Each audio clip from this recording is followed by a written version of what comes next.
এই হচ্ছে আমাদের আলখেল হাইটের চেহারা আজকে। আমি তো বুঝি নাই যে এত পানি এত পানি। এখন কিন্তু বৃষ্টি থেমে গেছে, তবে আমি বাসা থেকে বের হয়ে পুরা তাজ্জব, কারণ ট্যাক্সি কল করেছি কেউ আসে না, তারপর হচ্ছে রবীন্দ্রকে কল করেছি। এই হচ্ছে আমার পানির লেভেল। রবীন্দ্রকে কল করেছি, ও আসতে পারবে না, কারণ ও বললো যে আলখেল হাইটের ভেতরে নাকি প্রচুর পানি। তাহলে কি করব বুঝতে পারছি না। তারপর আমি হেঁটে রওনা দিলাম, কিন্তু বাসার বেশ 500 মিটার পর্যন্ত পানি ছিল না, কিন্তু আমাদের এন্ট্রান্স গেটের পাশ দিয়ে তো আমি বের হয়ে যাই, তো ওখানে এই যে এরকম আমার তো হাঁটু পার হয়ে গেছে। এক ভদ্রলোক আসতেছে তার বাচ্চাকে নিয়ে, তো এরকমই সবগুলো গাড়ির চাকা পর্যন্ত ডুবে গেছে। এক হোন্ডা যাচ্ছে, তারও চাকা ডুবে গেছে, আর আমার এখনো বেশ খানিকটা দূর যেতে হবে এরকম পানি ধরে। তারপর যে কি করব আমি তো সেটাই বুঝতে পারছি না। বের হয়ে তো পুরো আমি বেকুব বনে গেছি, কারণ আমার পেশেন্ট দুইটা আছে, খুব ইমার্জেন্সি, শোয়ানো আছে, এদেরকে বিদায় করা যাবে না।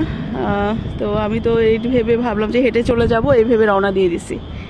আমার এই যে আমার প্রায় পা হাঁটু সব পানিতে ভিজে গেছে, কাপড় চোপড় ভিজে গেছে। এই অবস্থায় এক রাতের বৃষ্টিতে যদি এই অবস্থা হয়, তাহলে কন্টিনিউয়াস যদি 2-3 দিন বৃষ্টি হয়, তাহলে তো মনে হচ্ছে এখানে মানে ফ্লাড এত বেশি পরিমাণ হবে যে লেভেল 1 পর্যন্ত সব ডুবে যাবে, প্রচুর প্রাণের ক্ষয়ক্ষতি হবে। এই যে সমস্ত গাড়ির চাকা ডুবা, কি করব আসলেই বুঝতে পারছি না। এই অবস্থা আমার নার্স আলবাসা থেকে ও কল করলো যে ও রাস্তা পর্যন্ত এসে দেখে বাস চলছে না। তো আমি তো ভাবছি যে ওকে এখন ছবি তুলে পাঠিয়ে দিব যে দেখো আমার এই অবস্থায় যদি আমি আসতে পারি, ওয়াই নট ইউ। বাস চলবে না কেন? সব জায়গায় চলবে, কোথাও তো কাজ বন্ধ থাকার কথা না।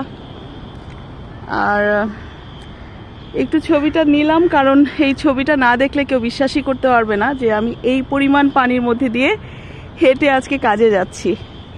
হেঁটে যেতেও আমার প্রায় 10-12 মিনিট লাগবে, কিন্তু আমার এই যে আলখেল গেটের এটা যথেষ্ট উঁচু একটা জায়গা, কিন্তু এই বিল্ডিং কমপ্লেক্সেরও প্রায় এরকম পানি দিয়ে ডুবে গেছে। শুধুমাত্র কালকে রাত থেকে আজকে কিছুক্ষণ আগ পর্যন্ত বৃষ্টি ছিল, কাল ভোর রাত থেকে বৃষ্টি বেসিক্যালি।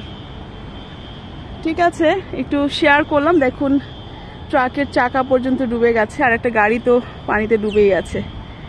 ওকে, আল্লাহ হাফেজ। আমি আমার যাত্রায় নিমগ্ন হই, দেখি কি করা যায়। ভালো থাকবেন সবাই এই বন্যা বৃষ্টির মধ্যখানেও। আল্লাহ হাফেজ।